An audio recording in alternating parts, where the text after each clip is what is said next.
बिस्मिल्लाहिर्रहमानिर्रहीम अस्सलातु वस्सलामु अलैका या सय्यदी या रसूलल्लाह व अला आलिका व सहाबिका या हबीबल्लाह। अस्सलामु अलैकुम, मैं हूं खावर मुगल और आप देख रहे हैं मेरा यूट्यूब चैनल। नाज़रीन इकराम, 25 मई यानी लॉन्ग मार्च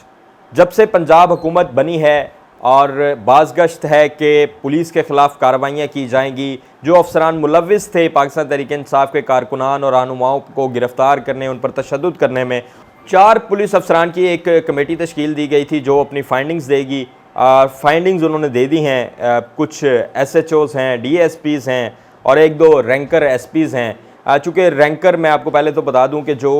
पुलिस अफसर जो छोटे लेवल से ऊपर आया होता है यानी ASI वो भर्ती होता है और वो इंस्पेक्टर DSP SP तक पहुंच जाता है, उनके ख़िलाफ़ कार्रवाइयों की जो है वो कुछ डिटेल्स हमारे पास आई हैं, वो आपके साथ शेयर करते हैं। लेकिन किसी PSP यानी CSS ऑफ़िसर के ख़िलाफ़, CSP ऑफ़िसर जिसे हम आम ज़ुबान में कहते हैं, CSP ऑफ़िसर के ख़िलाफ़ जो है वो कोई कार्रवाई नहीं की गई। सबसे पहले हम आपके साथ खबर शेयर करते हैं कि रात जो है वो सूबाई वज़ीर दाखिला कर्नल हाशिम डोगर साहब ने एक ट्वीट की। उन्होंने कहा जी कि बड़ी अब जो है वो प्लानिंग कर ली है, हम बड़े अफसरान के ख़िलाफ़ कार्रवाइयाँ करने जा रहे हैं और अब किसी को माफ़ी नहीं मिलेगी और ना ही हमें कोई सिफारिशें करवाएं। तो कर्नल हाशिम डोगर साहब शायद नावाकिफ़ हैं या वो इमरान खान को इन चीज़ों से नावाकिफ़ समझते हैं कि परवेज़ इलाही साहब और कर्नल हाशिम डोगर साहब किस तरह से जो है वो इमरान खान को इस सारे मामले में मामू बना रहे हैं। तो मैं आपको कुछ बताता हूँ कि 3 SPs लाहौर में जिनका टॉप पे किरदार था, जिन्होंने तमाम तर जो है वो कार्रवाइयाँ की, अफसरान के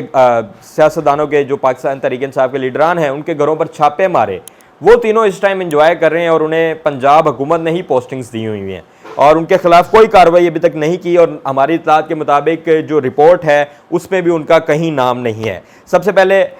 एक SP साहब है इखलाकुल्लाह तारड़ साहब, ये उस वक्त SP सिटी थे और इन्होंने डॉक्टर यास्मीन राशिद का जो आपने देखा होगा कि वो गाड़ी पर अटैक हुआ और किस तरह जो है वो एक खातून है उनके साथ जो जुल्म हुआ, बर्बरियत का जो उन्हें निशाना बनाया गया, उसमें जो उस ऑपरेशन को लीड कर रहे थे वो ये SP साहब थे। अब इन्हें ट्रांसफ़र किया गया है जी सरगोदा में, मतलब फील्ड पोस्टिंग दी गई है, उन्हें कहीं खुड्डे लाइन नहीं लगाया गया, उन्हें फील्ड पोस्टिंग दे दी गई है, लाहौर से सिर्फ हटा के सरगोदा में भेज दिया गया, उनका कुछ नहीं बिगड़ा। इसी तरह एक SP मॉल टाउन साहब थे, इन्होंने सेनेटर वलीद इकबाल के घर पर छापा मारा और इनको जो है वो गुजरांवाला ट्रांसफ़र कर दिया गया। ये भी मेरे ख्याल से बहुत बड़ी सज़ा है जो शायद इमरान खान साहब नावाकिफ़ होंगे या कर्नल हाशिम डोगर साहब इसको सज़ा समझते हैं, ये तो अल्लाह बेहतर जानता है। इसी तरह SP रिजवान हैं, उन्हें भी जो है वो मियाँ असलम इकबाल जो पाकिस्तान तहरीक इंसाफ के यहाँ के लाहौर के रहनुमा हैं, उनके घर पर छापा मारा, सारे चैनलों ने चलाया, सारे सोशल मीडिया पे देखा आवाम ने कि किस तरह से जो है उनके चादर और चार दीवारी के तकद्दुस का पामाल किया गया।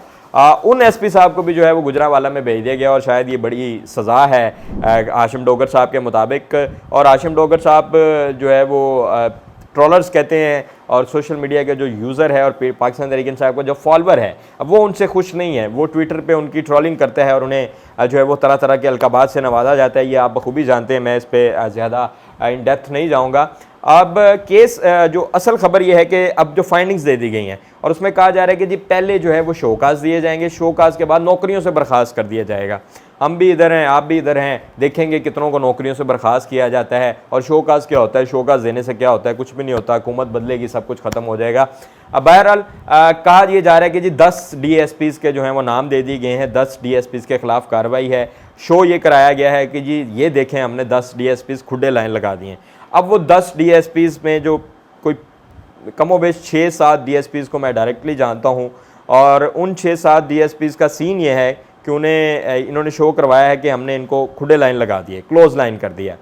पहली बात यह है कि वो 6-7 DSPs जो हैं वो इस वक्त कोर्स पे गए हैं और इमरान खान साहब को मामू बनाया जा रहा है कि हमने इनको जो है वो जी साइड पे लगा दिए, खुडे लाइन लगा दिए। जब कोई अफसर कोर्स पे गया होता है तो वो वैसी साइड पे लग जाता है, इसमें आपकी कोई महारत नहीं है। और इसी के साथ जो है वो SHOs को भी ऐसे ही पुलिस लाइन में भिजवाया हुआ है और अभी भी कुछ ऐसे SHOs हैं, अब मेरे बड़े अच्छे दोस्त भी हैं वो और मैं उनको बड़ा पर्सनली जानता हूँ, जिनकी फोटेजेस जो हैं वो बड़ी वायरल हुई। अब वो इस वक्त भी जो है वो लाहौर में फील्ड पोस्टिंग कर रहे हैं, अभी भी SHOs लगे हुए हैं। समझ नहीं आ रही कि कार्रवाई जो है वो किन के ख़िलाफ़ हो रही है। और फिर जो PSP जो CSP अफसरान हैं उनके ख़िलाफ़ तो आपको पता ही है कि ना तो कोई कार्रवाई, क्योंकि जो फाइंडिंग्स देने वाले हैं जो अफसरान हैं वो सारे खुद पीएसपी अफसरान हैं, तो वो कैसे एक पीएसपी के ख़िलाफ़, सिर्फ एक एसपी साहब, एसपी सफदर रज़ा काज़मी एसपी सिविल लाइन थे और वो चूँकि रैंकर हैं, एएसआई की भर्ती है उनकी और वो आज एसएसपी रैंक तक पहुँच चुके हैं, वो लाहौर में थे, उनको जो है वो साइड पे किया है। चूँकि वो सीएसएस वाले अफसर नहीं हैं, वो एक रैंकर हैं, तो उनके ख़िलाफ़ जो है वो कार्रवाई ज़रूर की गई है, उन्हें जो है वो खुडे लाइन लगाया गया है। अलबत्ता ये सारा मामला है कि जिसमें किस तरह से पंजाब हुकूमत और सूबाई वज़ीर दाखिला बिलखसूस जो है वो इमरान खान साहब को मामू बना रहे हैं इस तमाम तर लॉन्ग मार्च के मामले पे। हमारे पास मज़ीद भी कोई ख़बर होगी तो आपके साथ ज़रूर शेयर करेंगे। अभी तक के लिए हमें इजाज़त दीजिए, अपना और अपने अहल खाना का ख्याल